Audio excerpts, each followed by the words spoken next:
La dernière fois, on a examiné les origines du mal. On a vu qu'un ange puissant au ciel, nommé Lucifer, a utilisé son libre arbitre pour rejeter Dieu.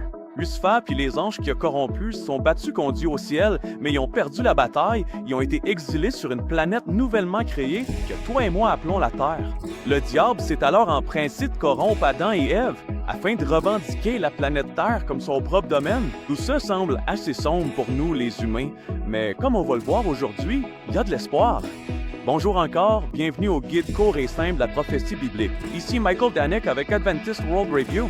Cette semaine, on est en Israël pour explorer les endroits où tant d'événements de la Bible se sont produits. En ce moment, je me tiens sur le mont des Oliviers et derrière moi, vous pouvez voir Jérusalem, y compris la vieille ville. Aujourd'hui, posons-nous la question, y a-t-il de l'espoir pour toi et moi?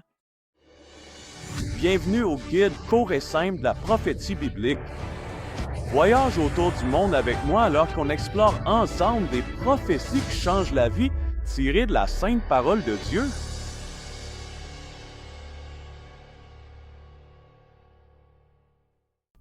Jérusalem est sans doute l'endroit le plus approprié au monde pour discuter de ce sujet, puisque la réponse à notre question est oui, il y a de l'espoir pour toi et moi, et cet espoir se trouve en Jésus. Avant leur péché, Adam et Ève prenaient naturellement plaisir à faire les choses à la manière de Dieu. Ils mangeaient sainement, sans effort, donnaient d'eux-mêmes de façon désintéressée et marchaient humblement avec Dieu. Mais quand Adam et Ève ont péché, toute notre nature s'est brisée. L'humanité ne suivait plus naturellement Dieu. Nos désirs sont devenus naturellement égoïstes. L'orgueil et la cupidité ont pris la place de l'humilité généreuse.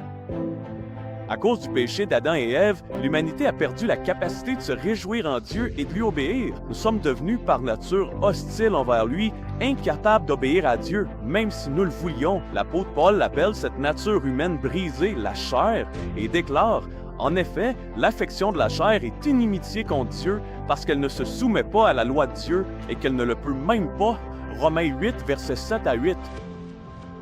Notre nature résiste instinctivement à Dieu. Ironiquement, nous luttons contre lui pendant qu'il veut nous bannir. Ce que Dieu demande est bon pour nous, c'est excellent.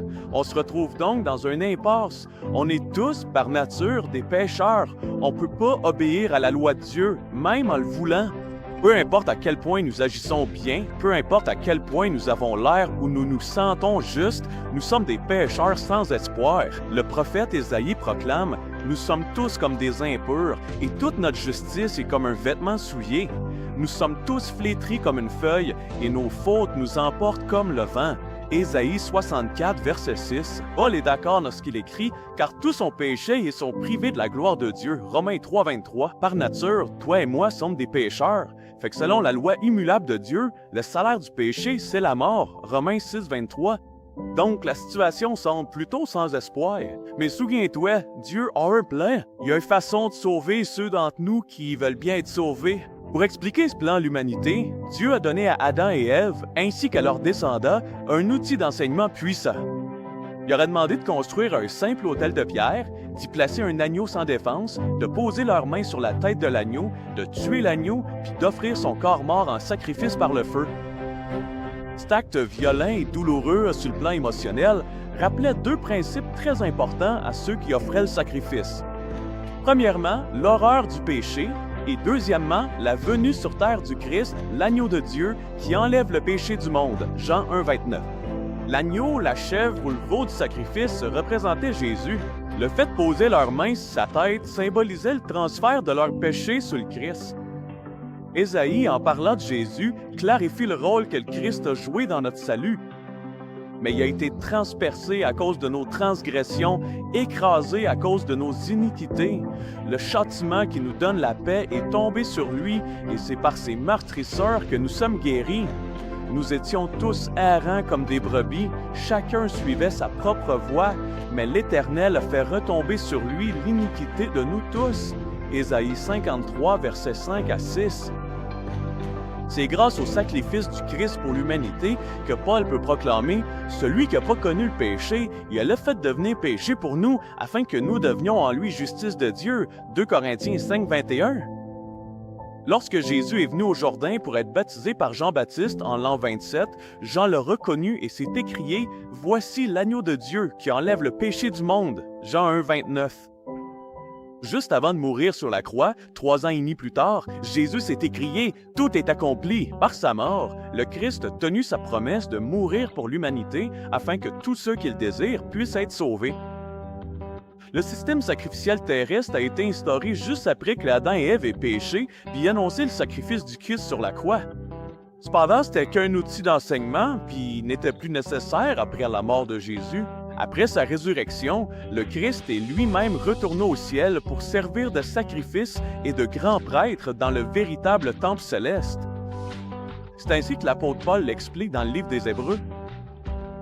Mais lorsque Christ est venu comme grand prêtre des biens à venir, il est entré dans un tabernacle plus grand et plus parfait qui n'est pas fait de main d'homme, c'est-à-dire qui n'appartient pas à cette création. Et non avec le sang de bouc et de veau, mais avec son propre sang, il est entré une fois pour toutes dans le lieu très saint, ayant obtenu une rédemption éternelle. Ainsi, Christ, qui s'est offert une seule fois pour porter les péchés de beaucoup, apparaîtra une seconde fois, sans rapport avec le péché, pour le salut de ceux qui l'attendent avec impatience. Hébreux 9, versets 11 à 12 et verset 28. Jésus est présentement au ciel, s'offrant lui-même comme le véritable sacrifice pour nos péchés et obtenant pour chacun de nous qui le désirons la rédemption éternelle. Alors, il y a finalement une bonne nouvelle. En fait, c'est une excellente nouvelle. Dieu a un plan. Ce plan, c'est de vaincre le diable, de réparer l'univers et de te sauver, toi et moi. Car Dieu a tant aimé le monde qu'il a donné son Fils unique, afin que quiconque croit en lui ne périsse pas, mais ait la vie éternelle. Jean 3,16. Revenons donc à notre question du jour. Y a-t-il de l'espoir pour toi et moi? La réponse est oui. Absolument, oui. Dieu nous a donné l'espoir. Il nous a donné une voie d'évasion, un plan de sauvetage. Et quiconque le souhaite peut être sauvé de la peine de mort et obtenir la vie éternelle. Mais comment fonctionne le plan de Dieu? Est-ce que tout le monde est automatiquement sauvegardé? Non, notre pouvoir de choix est encore bien intact. Chacun de nous doit choisir quelle voie il va prendre. Allons-nous donner notre vie à Jésus et laisser nous sauver par son sacrifice? Ou allons-nous rejeter le don de Dieu à l'humanité puis suivre notre propre chemin? Dieu nous a donné le pouvoir de choisir. Le choix, au bout du compte, nous appartient. Le livre prophétique de l'Apocalypse nous présente un Dieu aimant et patient qui attend avec désir que nous choisissions de le laisser entrer. Jésus dit « Voici, je me tiens à la porte et je frappe. Si quelqu'un entend ma voix puis ouvre la porte, j'entrerai chez lui, je souperai avec lui et lui avec moi. À celui qui vaincra, je donnerai de s'asseoir avec moi sur mon trône, comme moi aussi j'ai vaincu et me suis assis avec mon Père sur son trône. » Apocalypse 3, 20 à 21. Dieu nous aime plus qu'on peut l'imaginer. Il désire ardemment faire de chacun de nous un citoyen de son royaume éternel. Il a un plan pour nous sauver. Il a le pouvoir de nous sauver. Il a le désir de nous sauver. Maintenant, il ne manque plus que notre choix. Allons-nous le laisser faire? Si tu n'as pas encore accepté Jésus comme ton Seigneur et Sauveur et que tu aimerais l'accueillir dans ta vie dès maintenant, voici quelques étapes concrètes pour t'aider. Premièrement, crois que Dieu t'aime vraiment et qu'il veut te sauver toi aussi. Dieu s'écrit « Car moi je connais les projets que j'ai formés sur vous, dit l'Éternel, projets de paix et non de malheur, afin que vous donniez un avenir et de l'espérance. » Jérémie 29, 11. Je t'ai aimé d'un amour éternel. C'est pourquoi je t'attire avec bonté. Jérémie 31, 3. Car Dieu a tant aimé le monde qu'il a donné son Fils unique, afin que quiconque croit en lui ne périsse pas, mais ait la vie éternelle. Jean 3,16. Selon la Bible, on peut vraiment croire que Dieu nous aime puis prend soin de nous, peu importe à quel point on pense être mauvais ou les mauvaises actions qu'on a pu commettre dans le passé. L'amour de Dieu y est inconditionnel. Ça veut dire qu'il nous aime quoi qu'il arrive. Deuxièmement, repense-toi de tes péchés et confesse-la à Jésus. La merveilleuse promesse de Dieu, c'est que si nous confessons nos péchés, il est fidèle et juste pour nous pardonner nos péchés et nous purifier de toute injustice. Jean a un nom. Et finalement, choisis de vivre ta vie selon la volonté de Dieu.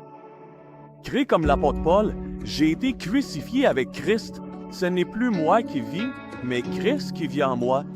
Et la vie que je vis maintenant dans la chair, je la vis dans la foi au Fils de Dieu qui m'a aimé et qui s'est livré lui-même pour moi. Galates 2, 20. Par conséquent, si quelqu'un est en Christ, il y a une nouvelle créature.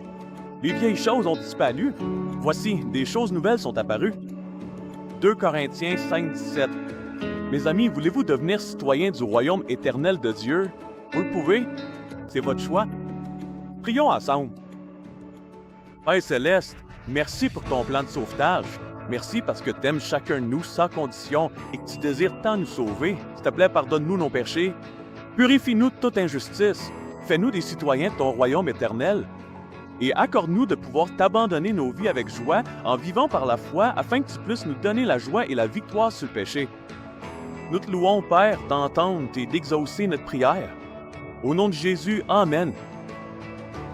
Mes amis, cette semaine, n'oubliez pas de continuer à lire Matthieu, Marc, Luc et Jean. Ces livres incroyables de la Bible nous aident à mieux connaître Jésus et son œuvre extraordinaire pour l'humanité. Que Dieu vous bénisse, vous et votre famille, aujourd'hui.